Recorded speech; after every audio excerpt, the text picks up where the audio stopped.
E nós já estamos com a Fernanda Galvão, ela que é consultora política, ela vai esclarecer um pouco sobre o cenário da questão...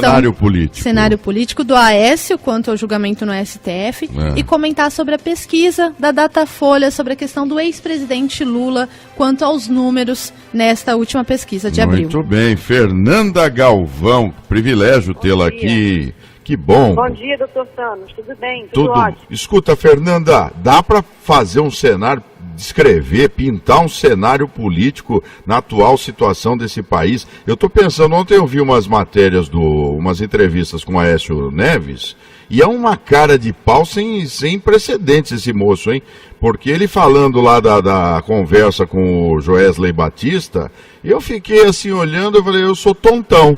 Eu sou o homem mais tontão do planeta, porque não foi dinheiro público, foi só um empréstimo. Cara de pau, me dá a sua impressão sobre isso. Pode discordar, viu? Se você for do PSDB, claro, pode ficar à vontade aqui, não tem problema não, viu? O que acontece é que esse tipo de situação como a que o senador Aécio Neves vai ser julgado pelo STF hoje, é uma situação muito complexa de ser provada, porque realmente, quando ele fala que não é dinheiro público, o dinheiro que ele recebeu, ele realmente não é público, é um dinheiro que veio da JBS. Porém, quais eram as intenções ao receber esse dinheiro? É isso que tem que ser colocado. Claro. Né? Quando você é um público e você recebe recursos de maneira escusa da iniciativa privada, as coisas não vêm de graça, não existe almoço grátis. Não. Né? Ninguém chega para você dar 4 malas de 500 mil reais porque você é legal, né? Porque você é bacana, porque foram com a sua cara. Então, esse tipo de coisa tem que ser investigado, sim, porque as pessoas estão em funções públicas. Existe um equívoco muito grande. Muitas vezes as pessoas entram no mundo da política sem achar que elas vão ser cobradas, que vai existir uma contrapartida para elas. A contrapartida que exige é a lisura, é a transparência nos seus atos. Então, um senador da República, um governador de Estado, um presidente da República, um deputado estadual, um deputado federal, qualquer que seja uma figura pública, ela tem que entender que ela deve sim se submeter ao escrutínio público e prestar contas. Quer dizer, se ele pagou, o senador alega que, na verdade, ele estava recebendo por um imóvel que ele vendeu. Sim. Ou seja, quando eu vendo um imóvel, eu faço todos os trâmites legais, eu pago ITBI, né, tem que tirar uma série de certidões, eu recebo esse dinheiro depositado na minha conta. Então, minimamente, porque ele não queria, se ele vendeu um imóvel, por que ele não recebeu o dinheiro na conta dele? Porque ele não queria que a Receita Federal pegasse? Só aí você já tem um erro. Isso. Isso aí já não fere o decoro parlamentar? Só aí você já tem um erro. Já não fere o decoro parlamentar, Fernanda? Ou não? No meu entendimento, sim. Meu entendimento, sim. Porque o que ocorre? Você tem... Agora, o problema do decoro parlamentar é que você tem ele depende muito de interpretação. Sim.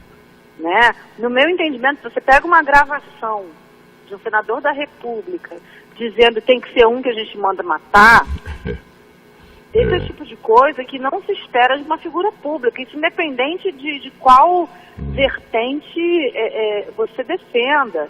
Né? Esse é o tipo de coisa, não é o tipo de brincadeira que você vai esperar que um senador da República faça. Ele falou isso, a frase foi tirada, agora a política gosta muito de falar isso, né? A frase foi tirada de contexto. Era uma brincadeira, a frase foi tirada de contexto. Não, é uma brincadeira, é o tipo da brincadeira que ele não é o tiririca para fazer, né? Ele não é palhaço. De comediante, né? Porque tudo porque era uma brincadeira, foi tirado de contexto.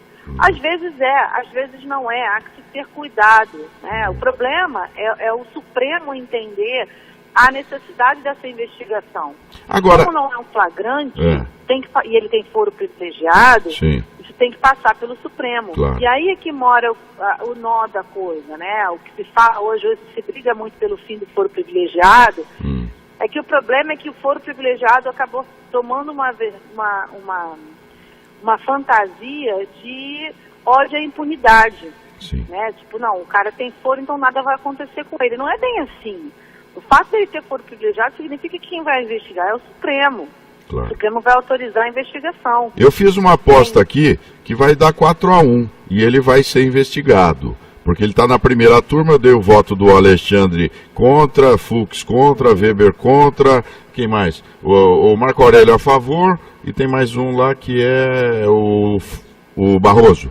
O Barroso contra. Eu estou achando que ele vai ser investigado por 4-1. Isso daí... Eu acredito que ele vai ser investigado sim, porque você tem uma questão aí política envolvida nesse negócio. Sim. Existe uma pressão popular, a coisa ficou tão escancarada que existe uma pressão popular para que se prove que não há tolerância com a impunidade. Então, quando você fala assim, você tem uma vertente da esquerda dizendo a prisão do Lula é política porque vocês não investigam mais ninguém, então eu acredito honestamente que vai haver uma revisita do Supremo em relação a essa questão dos políticos que tenham foro, não para todos. A gente já viu com a questão do Alckmin que a acusação dele foi enviada para a Justiça Eleitoral. Então, isso daí eu achei um trançapé. Eles puxaram, de alguma forma, uma linguiça muito forte aí para o Alckmin, porque o Caixa 2 virou questão de Justiça Eleitoral. Isso virou questão de Justiça Eleitoral. Então, eu acredito que a questão do Alckmin, que é o indefensável, né? Com perdão da palavra, é o que se fala o chamado batom na cueca, eu acho que o Alckmin vai ser o boi de piranha nessa história. Eu acho que ele vai ser, olha só, a gente botou o Aécio para ser investigado. Porque até mesmo dentro do próprio PSDB, não existe mais tanta... várias vertentes do PSDB já diziam, olha, eu não quero segurar essa batata quente, não. Sim. Se vira você lá. Ô, Fernanda... O próprio PSDB não quer mais ficar com esse passivo na mão. Claro. Porque realmente você acaba contaminando o partido como um todo. Mas não tem dúvida. Fernanda Galvão, me fala uma coisa que eu não consigo entender. Mesmo com esse cenário obscuro sobre o senador Aécio Neves, ele ainda está na frente nas pesquisas para o Senado em Minas Gerais. Isso é verdade? Que raio é isso? Me explica isso. O que acontece?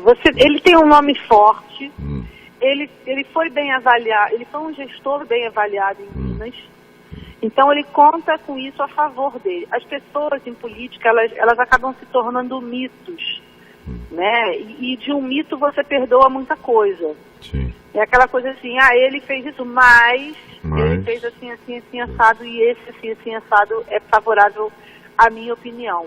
Sim. Então é perdoável, digamos assim, é o tipo da coisa que se enxerga como perdoável.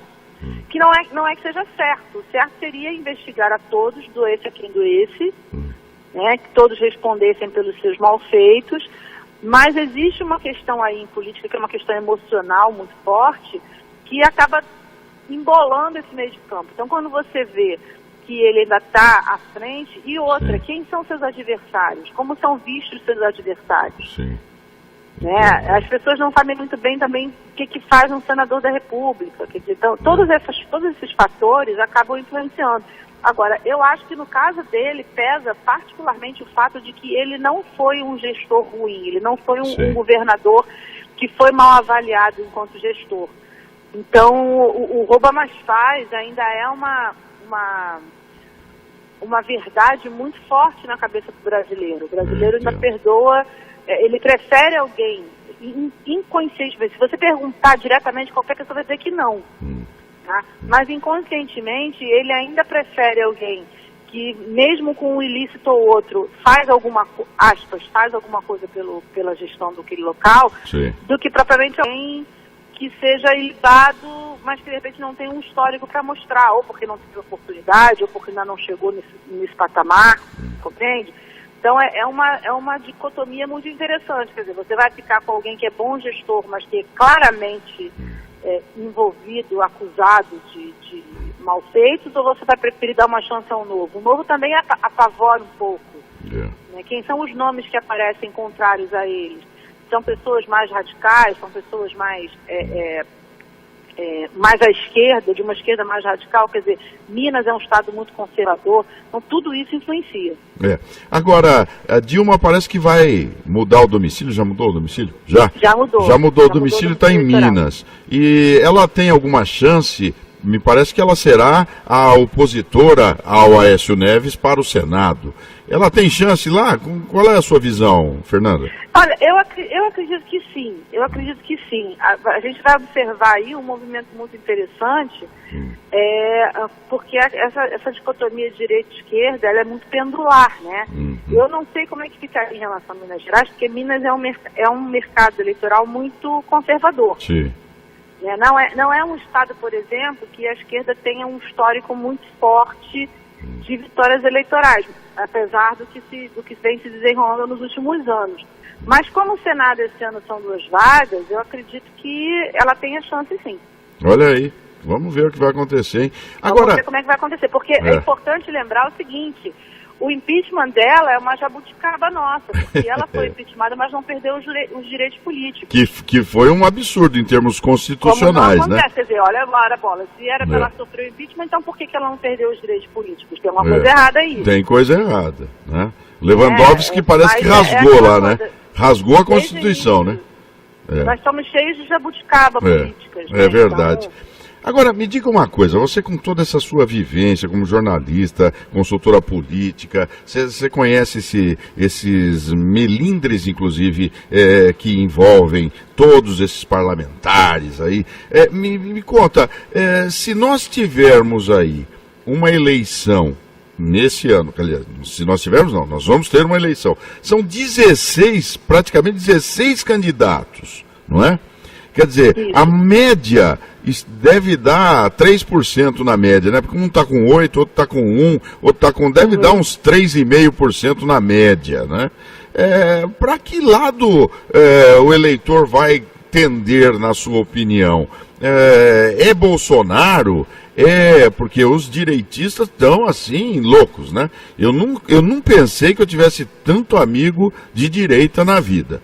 Porque eles estavam todos quietinhos. Nossa, agora já o Bolsonaro é o cara mais sensacional do mundo, né? E a esquerda está completamente órfã, porque eu acredito que seja muito difícil a candidatura do Lula ou um substituto ao nome do Lula prevalecer, né?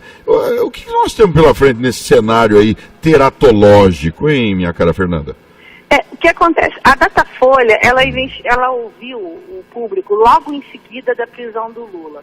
Então, esse timing é importante a gente observar, porque a população ainda está sob o clamor dessa decisão. Tanto quem estava contra quanto quem estava a favor. Quem estava contra ainda acredita que ele possa vir a ser candidato, e quem estava a favor da prisão do Lula estava ainda sob o júbilo da comemoração. Assim, o que a gente observa? O Bolsonaro, em todos os cenários, ele tem um eleitorado consolidado que é dele, que é um teto dele, que eu não acredito que ele suba muito embora a gente tenha um fenômeno aí da espiral do silêncio, que ele não deve ser desconsiderado, quer dizer, são aquelas pessoas que até votariam nele, mas não admitem. Sim. E aí, o que acontece? Essa questão da espiral do silêncio, ela pode ser muito determinada, ela pode ser muito... o martelo pode ser batido até o dia da eleição. Se a eleição fosse hoje, eu não acredito que ele fosse ter somente os 17% que a pesquisa identificou. Sim. Eu acredito que ele teria um patamar maior. Chegaria ao dobro, pelo menos, né? Se fosse hoje, né? O dobro eu não digo, porque você ainda tem uma ala de centro-direita que é conservadora, mas que não admite certas coisas que ele fala, que dificilmente, que só migrariam para ele por um segundo turno, por exemplo. É verdade, tem razão. Contra um candidato de esquerda. Tanto é que ele, em todos os outros cenários, quando não é num cenário contra um candidato de esquerda, ele perde em todos os cenários. Para ele, para o Bolsonaro, o Lula participar da disputa não é ruim. Sim. É o melhor dos mundos para ele, porque ele só sobrevive em cima do antipetismo. E a gente sabe que uma eventual candidatura do Lula, mesmo que ele seja candidato de dentro da cadeia, o que é possível, porque a nossa legislação é muito louca. Muito louca, é verdade. Vamos lá, vamos supor que o Lula seja candidato dentro da cadeia. Ele vai eleito, é uma vitória de espirro, porque se ele continuar preso, ele não pode assumir. É verdade. Então, e aí os votos são anulados e quem leva? O segundo candidato, que seria o Bolsonaro. Então, quer dizer, para o Bolsonaro, o Lula ser candidato é o melhor dos mundos. Sem dúvida. Porque ele perde em todos os outros cenários. Por quê? Porque aí você não tem mais a necessidade da figura dele. A figura dele é uma figura muito marcante que representa o antipetismo. Se você não tem mais o PT na disputa, você não precisa dele. É verdade. Percebe? Então, assim, o timing dessa pesquisa dessa Folha, ele é muito importante em função disso, porque ainda é uma pesquisa que foi rodada sob o clamor popular. Eu acredito que a gente vai começar a ter um quadro mais estabelecido daqui a mais ou menos um mês, 15 dias, mais ou menos, porque aí você já vai ter um certo tempo de prisão do presidente Lula, você já vai ter, a esquerda está se movimentando, quer dizer, o MST fazendo todas essas, invadiram o triplex que era atribuído ao ex-presidente Lula, hoje já estiveram na fazenda do Maroni, quer dizer, eles estão fazendo uma série de atos políticos para não deixar o fato cair no esquecimento, porque é o grande temor da esquerda, que o fato caia no esquecimento e que tudo seja visto como um padrão de normalidade. Isso é tudo que a esquerda não quer. Agora, eu vejo com muita preocupação a insistência no nome do presidente Lula, porque existe o risco, sim, de você ter uma vitória, aquela coisa do cara ganhou, mas não levou. E o que isso diz de acordo da nossa democracia, né? Qual é a questão da insegurança jurídica que tudo isso traz é muito grande. Eu já ouvi de alguns cientistas políticos o seguinte, existe aí um risco muito grande de você, de repente, até suspender a eleição por conta de convulsões sociais. Se você extremiza a coisa e polariza a coisa nesse nível, você cancela as eleições por conta de convulsões sociais. E aí se estenderia o mandato do presidente Temer por mais algum tempo. Quer dizer, hoje a gente não pode bater o martelo ao presidente. Peraí, Fernanda, agora você complicou a minha vida aqui. Não fala isso, não deixa a gente triste aqui. Me conta um pouquinho sobre a visão das candidaturas, por exemplo, Marina, Ciro, isso aí já era? Você acha que já passou esse tempo, não? Acho que não, eu acho que, inclusive, a Marina está muito bem nas pesquisas, bem o suficiente para alguém que não fez campanha, e para alguém que esteve sumida nesses últimos anos. Ela não esteve no noticiário nos últimos 2 anos, e ela ainda assim aparece na frente do Ciro, que estava nos noticiários. Acredito eu, volto a dizer, acredito eu que isso ainda se deva por conta do clamor da prisão do presidente Lula. Daí a pontualização do Ciro. Eu acredito que mais para frente o Ciro passe a herdar um pouco dos votos da esquerda, né? Não a Marina. Mas a esquerda não engole a Marina. O Ciro não é o inimigo? O Ciro não é inimigo dele mesmo? Ele não é muito bocudo? Ele não acaba destruindo a própria candidatura? Não é a sua tradição, não? Hein, então, ele é um cara estressado. Né? Todo mundo sabe, assim, ele baixa acompanhar... Você sabe que ele estudou comigo na infância, né? Você sabia disso? O pai dele, ele estudou comigo na infância. Fizemos, ele era estressado assim? Era, porque o pai dele era servidor público federal e nós morávamos aqui no estado de São Paulo, meu pai era juiz, em Adamantina, né? E a gente, garotada, estudamos juntos, acho que não sei, Serviço Público Federal, não sei se era Banco do Brasil, o que o pai dele fazia. Mas já era estressado, mas olha, ficou muito mais, hein? Muito mais, hein? É inacreditável. Mas você sabe, doutor Thanos, que eu entrevistei em 2002, quando eu comecei a acompanhar a política. Né? A primeira campanha que eu acompanhei, eu era repórter. O Ciro Gomes de hoje, ele é muito mais ponderado do que o Ciro Gomes que foi candidato em 2002. É verdade. Infinitamente mais ponderado, por incrível que pareça. Daí a gente pensa como que ele é estressado. O lado dele de ser estressado, ele é ruim, mas ao mesmo tempo, neste momento, ele não é necessariamente ruim. E deixa eu lhe explicar por quê. O eleitorado hoje, isso a pesquisa mostra, o eleitorado quer alguém que seja visto como um herói. Que seja visto como uma pessoa que entra para resolver. Tem aquele perfil que bate na mesa, me dá isso aqui que eu vou fazer. É assim que o Lula é enxergado, é assim que o Bolsonaro é enxergado, e de uma certa maneira o Ciro também é enxergado dessa maneira. Então, para ele, nesse momento, ser alguém que não leva desaforo para casa não é necessariamente ruim. Resta saber o tipo de situação em que ele vai se colocar. Sim. Eu temo muito mais pelo que ele já disse e que vem a ser revisitado hoje, do que propriamente do que ele vai dizer agora. Sim. Hoje eu vejo muito mais controlado do que ele fala do que há 10, 15 anos atrás. É verdade. Agora, a internet lembra de tudo, né? A internet guarda tudo. Right. Então, você ter as bravatas que ele disse no passado, as entrevistas estressadas que ele deu no passado, tudo isso pode ser retrazido, né, trazido de volta à tona para mostrar como ele é um personagem destemperado. Agora, para isso funcionar, para essa dicotomia, olha como ele é estressado funcionar, você tem que ter um conciliador do outro lado. É. Olha, eu estou conversando... Você não pode tirar de alguém raivoso para jogar para uma outra personagem raivoso, entende? E tirando a Marina, todos os outros são extremamente raivosos. Sim, são. Eu estou conversando com a consultora política, jornalista, Fernanda Galvão.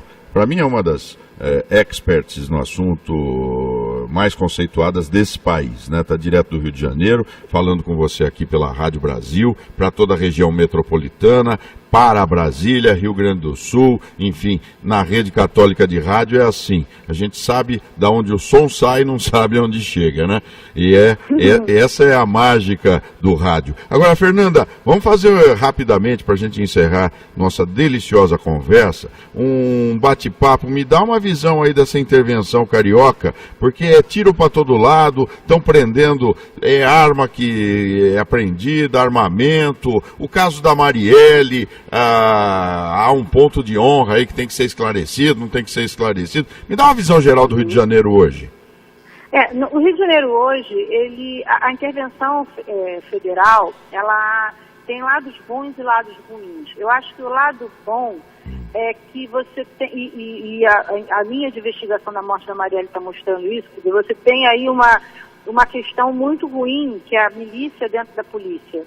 Né, com membros da polícia, do bombeiro, da polícia militar, forças paramilitares. E aí você ter uma força policial investigando outros membros da mesma força policial é um pouco complicado. E aí você ter uma terceira via um pouco mais isenta, que seria, teoricamente, as Forças Armadas, teoricamente iria ajudar. O problema é que a gente tem visto aqui muita pirotecnia e pouco resultado concreto. E uma coisa que eu acho interessante nessa intervenção federal é que ela está desnudando como as Forças Armadas foram colocadas com pouco investimento nos últimos anos. Né? O fato de que o país ainda aguarda a memória do regime militar não deveria ser justificativo para não se ter investimento nas Forças Armadas. Claro. Né? As Forças Armadas são questões de soberania nacional, né? Elas deveriam receber investimentos. Então, quer dizer, as armas, as balas que mataram a Marielle e o Anderson, já está provado que vieram desviadas de um material que era da Polícia Federal. Então, você está trazendo aí à tona uma série de buracos que não deveriam existir. Eu tento ser uma pessoa que não pensa no quanto pior, melhor, muito pelo contrário. Mas eu não vejo muito futuro nessa intervenção, uma vez que eles foram colocados aqui sem um orçamento apropriado, né, com uma certa... que adianta você ter autonomia de ação se você não tem recurso? Né? Se você tem... A questão está embarreirando até mesmo na burocracia da nomeação das pessoas, quer dizer... e o Rio de Janeiro é um estado que está em crise, não é de hoje. Passou o ano passado inteiro em crise financeira. Né, pessoas, servidores sem receber salário, o Estado sem investimento. Então, assim, eu tendo a acreditar que algum resultado essa intervenção federal vai ter. É impossível que ela passe sem resultado algum, mas eu não acredito que ela vai ter o resultado que se espera. Bom, até por questão de condições de trabalho. Mas, apesar de tudo, o Rio de Janeiro continua lindo. Com certeza. Eu espero muito para observar como é que essa questão vai impactar nas eleições estaduais. Quero ver. Fernanda Galvão, privilégio tê-la aqui no Direito Nosso de Cada Dia. Privilégio estar aqui com vocês. Grande beijo, querida. Obrigado.